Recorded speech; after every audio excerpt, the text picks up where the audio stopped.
बंधु सादर अभिवादन। ज्योतिष जिज्ञासा प्राग ऐतिहासिक युग से आज की डिजिटल युग तक यथावत प्रभावी बनी हुई है। यह एक प्राग ऐतिहासिक शास्त्र होने के बावजूद भी वर्तमान में यह विश्वविद्यालयों में तिरस्कृत रहा है।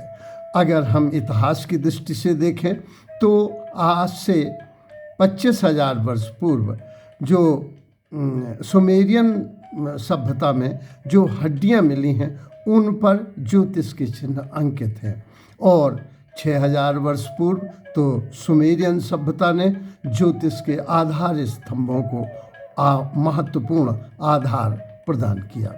अगर भारत में देखें तो हम पाते हैं कि ऋग्वेद का एक अंग जो है वेदांग वह ज्योतिष है। तो संसार की प्राचीनतम पुस्तक ऋग्वेद में भी इसका उल्लेख है।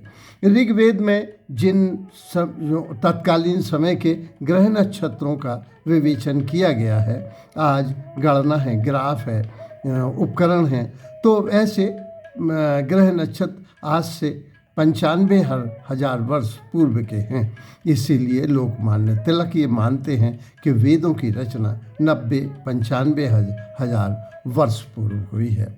हमारे प्राचीन ग्रंथों में चाहे वो रामचरित मानस का काल हो, क्योंकि जो राम, भरत, लक्ष्मण इनके नामकरण हुए थे उस समय भी वशिष्ठ ने ज्योतिष के आधार पर जन्मांक बनाया था, और साथ ही साथ विवाह के समय वशिष्ठ ने भी कुंडली मिलाई थी और राम और सीता के 36 गुण मिलने की चर्चा आई है।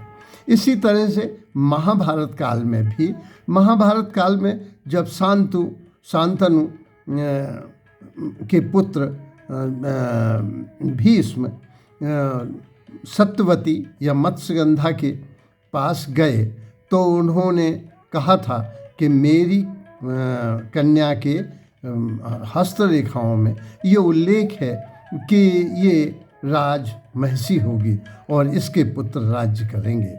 तो उसने बड़ा ब्लंट जवाब दिया था, तो इसीलिए तो भीष्म पितामह को प्रतिज्ञा करनी पड़ी। और जो ज्योतिष की गणना के संदर्भ में ही जो पांडवों को वनवास हुआ था, गणना में एक दिन का अंतर आ रहा था, यही तो महाभारत युद्ध का कारण बना। तो प्राचीन धर्म ग्रंथों में ज्योतिष की विवेचना भी आई है और ज्योतिष की मान्यता को प्रमाणित किया गया। किंतु मान्यता के संदर्भ में दो मत हैं।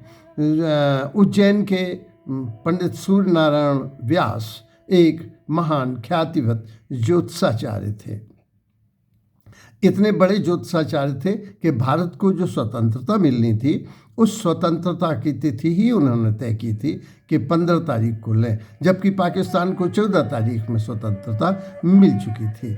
लेकिन उनका कहना था 14 तारीख में ऐसे कुछ ग्रह योग हैं कि देश का विभाजन होने की आशंका है, इसलिए 15 को लें। और 15 अगस्त 1947 को रात्रि 1 बजे ही हम लोगों ने स्वतंत्रता को प्राप्त किया था। उन्हीं के घर की घटना है कि उनके पुत्र के यानी सूर्यनारायण व्यास के पौत्री उत्पन्न हुई और इन्होंने उसका जन्मांक बनाया। तो इन्होंने अपने पुत्र से कहा, बेटा मैं 17-18 साल बाद रहा न रहा, लेकिन इसका ब्याह तुम उसी समय करना जब वह 18-19 साल की हो जाए, क्योंकि इसका 16-17 के बीच वैधव्य योग है। किंतु देवयोग था। जब कन्या 15-16 साल की हुई, उसी समय एक परिवार अपने बाबा के साथ आया और उनके धनी मानी प्रतिष्ठित प्रामाणिक परिवार था। पीढ़ियों से इनका शिष्य रहा था। इनकी विवाह आदि की जन्मांक उन्हीं ने तय की थी। तो वो लड़का आया जिसे एडमिशन लेना था, कहीं मकान पास पड़ोस में मिला नहीं। तो पंडित जी बोले, पंडित सूर्य नारायण व्यास, कि मेरे कमरे जो ऊपर 3 मंजिला मकान है, इसके चौथे मंजिल पर जो एक कमरा है वो खाली पड़ा है, जब तक मकान नहीं मिलता तब तक इसमें रहें। लड़का गांव का था, झेंपू और शर्मीला था, इसलिए लड़की ने विशेष उसकी मदद की। और कभी कभी वर्षा ऋतु में कपड़े डालने जाती थी, तो कपड़े डालने गई, उन दोनों में प्रेम भाव बढ़ गया और संयोगवशात वह गर्भवती हो गई। जैसे ही गर्भवती का पता लगा कि लड़का को, वो भाग गया घर से और लिख गया कि मैं रेलवे में कटने जा रहा हूँ, रेलवे लाइन पे। तो इकलौता लड़का, घर वालों ने भी ढूंढा, इन्होंने भी ढूंढा, और उनके फादर और ग्रैंडफादर आए कि पंडित जी, बच्चे से जो गलती हुई है उसके लिए अगर वो मिल जाए तो हम आपके सामने उसका मर्डर कर देंगे। पंडित जी ने समझाया, नहीं, अब मर्डर करने से कोई लाभ नहीं, अब इन दोनों की शादी कर दें। परिणाम स्वरूप उनकी शादी हुई और जैसे ही लड़का 17 वर्ष में प्रवेश करने वाला था, स्कूटर से एक्सीडेंट हुआ और उसकी मृत्यु हुई। इसी तरह से पंडित सूर्य नारायण व्यास के पुत्र ने कहा कि हमारे बॉस के पुत्र पैदा हुआ है, आप उसकी जन्म कुंडली बना दें। 3-4 बार कहा, लेकिन उन्होंने हर बार उठाते और रख देते। 4-5 दिन बाद उस लड़के की मृत्यु की खबर आई, तो उन्होंने कहा था क्या जन्म कुंडली बना देता। जन्म कुंडली तो उसको तो एक ही सप्ताह का उसका जीवन था। तो परिणाम स्वरूप ये हुआ कि बहुत प्रामाणिकता सिद्ध हो रही है। लेकिन हमने पढ़ा था कि 80 के लगभग कि राष्ट्रपति होंगी इंदिरा गांधी, लेकिन वे जिंदगी में कभी राष्ट्रपति नहीं हुई। ज्योतिषाचार्यों ने भविष्यवाणी की थी, कोरोना काल की जो इन्होंने की थी, लेकिन कोरोना तो आज भी है। और उन्होंने कहा था नवंबर-दिसंबर में ख़त्म हो जाएगा, जबकि कोरोना ख़त्म नहीं हुआ। इसी तरह से नरेंद्र मोदी का कहा था कि इनका 2022 और 23 के मध्य में सूर्यास्त हो रहा है, अर्थात ये संन्यास ले लेंगे। लेकिन नरेंद्र मोदी तो अभी अगला चुनाव भी लड़ेंगे। इस तरह से ज्योतिष के बड़े विभिन्न परिणाम प्राप्त होते हैं। 2 मत हैं, तो ये इसलिए गलत था। ज्योतिष शास्त्र तो गणितीय है और सही है, शास्त्र में कहीं कोई गड़बड़ी नहीं है, लेकिन उसके जो वाचन करता हैं, तथाकथित ज्योतिषाचार हैं, वे आधे अधूरे ज्ञान को लेकर ही बहुत सी बड़ी बड़ी भविष्यवाणियाँ कर देते हैं। अगर सही कैलकुलेशन हो तो ये गणितीय विषय है और इसका हो सकता है। अब तो इसे विदेशी भी मानने लगे हैं। पर्याप्त प्रमाण न होने पर भी इसके परिणाम बहुत कुछ सत्य निकलते हैं। तो इस तरह ज्योतिष बड़ा प्रभावी हुआ। यदि अपना जन्मांग आप निकाल लें तो आपको इस वीडियो का लक्ष्य है आपको उसका इंट्रोडक्टरी पार्ट को समझाना है। ज्योतिष के वस्तुतः 3 बड़े स्तंभ हैं। एक तो है संहिता, दूसरा है तंत्र और तीसरा है होरा। होरा का एक है फलादेश। फलादेश के लिए जन्मांक भी है, नक्षत्र विज्ञान भी है और हमारे तिल हैं, रंग रेखाएं हैं, हस्तरेखा विज्ञान है, नंबरोलॉजी है, बहुत सी चीज़ें फलादेश को रहती हैं। सब सही हैं, किंतु उनके वाचनकर्ता ने कितना अध्ययन किया है यह इस तथ्य पर भी निर्भर करता है। दूसरा, जन्मांक क्या सही बना है। एक आया था कि रतन नाम का एक बच्चा था जो 4-5 साल में खो गया था, लेकिन वो मेले में खोया और उनने पिताजी ज्योतिषाचार्य थे, उन्होंने देखा कि बच्चे की तो मृत्यु है और ढूंढना बंद कर दिया। कालांतर में वो बड़े व्यापारी के हाथ लगा, फिर बनारस गया और बड़ा भारी ज्योतिष होकर लौटा। उसे याद था कि मेरे पिता तो ज्योतिषाचार्य थे, इसलिए ज्योतिष को चुना और ज्योतिषाचार्य होकर वो देश देशांतर में संयोग से उसी राज्य में आ गया जहाँ पिता ज्योतिषाचार्य थे। दोनों का में बहस हुई। राजा ने तय किया, बताओ कि वर्षा कब होगी। तो वर्षा उसने बताया 4 बजे होगी, पिताजी ने बताया नहीं 2 बजे होगी, लेकिन वर्षा 4 बजे ही हुई। तो उन्होंने कहा कि मेरे पिता भी ज्योतिषा, बोले हमारा पुत्र भी तुम्हारी उम्र का होता। तो उन्होंने कहा, पिताजी जो गलती आपने मेरे ढूंढने में की वही गलती इस समय हो गई। मेरा जन्म तो 20 मिनट 25 मिनट पहले हो गया होगा, आपको खबर तो आधा घंटे बाद मिली है। आप इसी तरह से आपने ये जो कैलकुलेशन लगाया, ये वर्षा होने में भी तो समय लगता है, उसका भी तो पृष्ठभूमि होती है। तो जन्म का समय कितना है यह भी तय होना चाहिए, तभी जन्मांक सही हो सकते हैं। तो अभी एक पुस्तक मिली है जो फलादेश की है। ये पुस्तक बहुत अच्छी मैंने पढ़ी, और इस पुस्तक में जो दिया गया है वो सबसे पहले घरों का वर्णन किया गया है। ज्योतिष में जो 12 घर होते हैं, ये नंबर 1 का घर जो है वो देह का है, नंबर 2 का धन का है, नंबर 3 का पराक्रम का है, चौथा सुख का है और भाग्य का है, 5वां संतान का और बुद्धि का है, और 6वां रोग और शत्रु का है। उसी तरह से 7वां व्यापार और जीवन साथी का है, 8वां मृत्यु का और कुटुंब का है, 9वां भाग्य का है और 10वां कर्म का है, और 11वां आय का है और सहोदर भाइयों का है, और 12वां व्यय अथवा योग अथवा सैया सुख आदि के संदर्भ में है। तो सबके अपने एक निश्चित घर होते हैं, और जिस राशि में चंद्रमा होता है जातक की वही राशि होती है। तो राशि भी प्रभावी है, क्योंकि जिस आकार के वे ग्रह नक्षत्र होते हैं उसी आकार में। लेकिन ये बड़ा कॉम्प्लिकेटेड विज्ञान है, कितने अंशों पर है, 3 बजे हुआ है या 6 बजे हुआ है या 12 बजे हुआ है, इसका भी फर्क है। तो इतनी एक्यूरेसी अगर है तो ठीक है।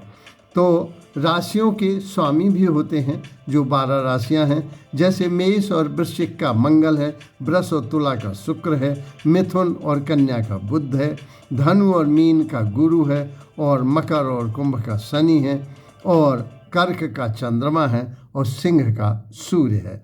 तो राशि का स्वामी कौन सा है, तो इसका भी बहुत प्रभाव है, क्योंकि राशियां हमें प्रभावित करती हैं। जो इन राशियों में जो पुरुष राशियां हैं वे मेष, मिथुन, सिंह, तुला, कुंभ और धनु हैं, और जो स्त्री राशियां हैं वे वृष, कर्क, कन्या, वृश्चिक, मकर, मीन राशि है। उसी तरह से कृष्ण पक्ष और शुक्ल पक्ष का भी अंतर पड़ता है, और प्रखर है वो राशि या अप्रभावी है, इन दोनों का भी फर्क पड़ता है। और मित्र ग्रहों के साथ, जैसे सूर्य, मंगल और चंद्रमा, ये श्रेष्ठ ग्रह हैं, मित्र ग्रह। इनके चंद्रमा, गुरु और मंगल सूर्य का मित्र है, शुक्र, चंद्र, सूर्य मंगल का मित्र है, और गुरु, मंगल, सूर्य चंद्रमा के मित्र हैं। ये मित्र ग्रह हैं। और शत्रु ग्रह जो हैं शनि, शुक्र, राहु और केतु हैं। तो ग्रह नक्षत्रों का भी प्रभाव है। जैसे सूर्य जो प्रभावी है जिस राशि में, जैसे सिंह राशि का स्वामी सूर्य है, तो सूर्य वाले लोग या मेष राशि वाले लोग, जैसे नक्षत्रों का प्रभाव है, क्योंकि सूर्य हाइड्रोजन और हीलियम का गोला ही नहीं है, यह हर 11 वर्ष में यहाँ आते हैं चुंबकीय तूफान, उनका प्रभाव पड़ता है। और उसमें सौरी कलंक जब आते हैं 11 वर्ष में, अभी टाइम्स ऑफ इंडिया में आया है 1907 से लगा के और 2026 तक के लगभग 34,000 छवि चित्र सूर्य के लिए गए हैं, जो सूर्य कलंकों के। जिन जिन वर्षों में सूर्य कलंक प्रभावी हुआ है उन्हीं वर्षों में पृथ्वी पर चुंबकीय तूफान आया है, अथवा महामारियां आई हैं, अथवा युद्ध हुए हैं। कभी कोरोना आता है आज भी, और कभी अब मान लो अरब इज़राइल अभी युद्ध चल रहा है, ईरान और इज़राइल का।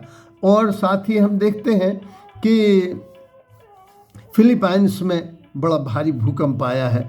तो इनका संबंध देखा गया पृथ्वी भूमध्य रेखा के 11 अक्षांश से 22 अक्षांश के बीच उत्तरी और 11 से दक्षिणी, इनके बीच बहुत अधिक प्रभाव सूर्य का पड़ रहा है। सूर्य का अगर 1 डिग्री टेम्परेचर कम हो जाता है तो पृथ्वी की आधी वनस्पति एक रात में नष्ट हो सकती है। इसलिए सूर्य कितना प्रभावी ग्रंथ है, और इससे जो ऊर्जा उसमें निकलती है वही हमारी पृथ्वी को उसका 1% से भी कम हिस्सा प्राप्त होता है। कहने का अर्थ कि सूर्य सौर परिवार का अध्यक्ष है, तो इसके गुणों वाला व्यक्ति सौर परिवार का जैसे सूर्य अध्यक्ष है, ये अपने परिवार का, अपने ग्राम का, अपने नगर का या देश का मुखिया भी हो सकता है। ये सौरशाली ग्रंथ है, इसका प्रभाव बहुत अधिक है। ये इसके प्रभावित लोग बहुत तेजस्वी होंगे, सौरशाली होंगे, रजोगुणी होंगे, और चूंकि अग्नि ग्रह है इसलिए पित्त से प्रभावित होंगे, तीक्ष्ण दृष्टि होगी, लेकिन नेत्र रोगी भी होंगे, और जातक जो है निरोगी होगा, बलवान होगा, ऊंचा कद काठी का होगा, और सुंदर और स्वस्थ होगा। उसी तरह से जो चंद्रमा है वह भी प्रभावित, चंद्रमा जो है चंद्र से राशि से प्रभावित लोग, चंद्र जिनका स्वामी है, सुंदर, सम्मोहित, प्रेमी, सुखी, संतोषी, सदाचारी, धन और पुत्र सुख से सुखी, किंतु रोगी, अल्पायु, उदर रोगी और कभी कभी अपमानित भी होते हैं। ये चंद्रमा का जो गुण था वो जो स्त्रियों पर स्त्रियों पर सम्मोहित होता था, तो सम्मोहन का गुण है, और अपमानित हुआ चंद्रमा, उसी तरह से इनको भी कभी अपमानित होना पड़ता है।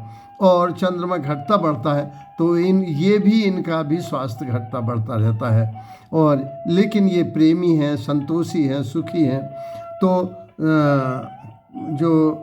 लेकिन शुक्ल पक्ष और कृष्ण पक्ष भी प्रभावी है। जैसे कर्क राशि का स्वामी जो है जो मेष, वृषभ, ये धनी मानी लोग होंगे, जबकि कृष्ण पक्ष में, ये कला पक्ष में ये दुर्बल और मूर्ख और दरिद्र होंगे, तो इनका प्रभाव पड़ता है। जन्म राशि का प्रभाव है। तो देखने का अर्थ ये है कि अगर ज्ञान तो अपने आप में सही है, लेकिन उसके जानकार कितने हैं ये इसके ऊपर निर्भर करता है। और आज का ज्योतिष हमारे पास गणना है, ग्राफ है, उपकरण है, तो ज्योतिषों को नापा जाएगा, इन ग्रहों को, नक्षत्रों को और उनके प्रभाव को और लिया जाएगा। इसलिए भविष्य में यह प्रवेश विश्वविद्यालयों में पाएगा। आज ग्वालियर विश्वविद्यालय में इसका अध्ययन होने लगा है। धन्यवाद।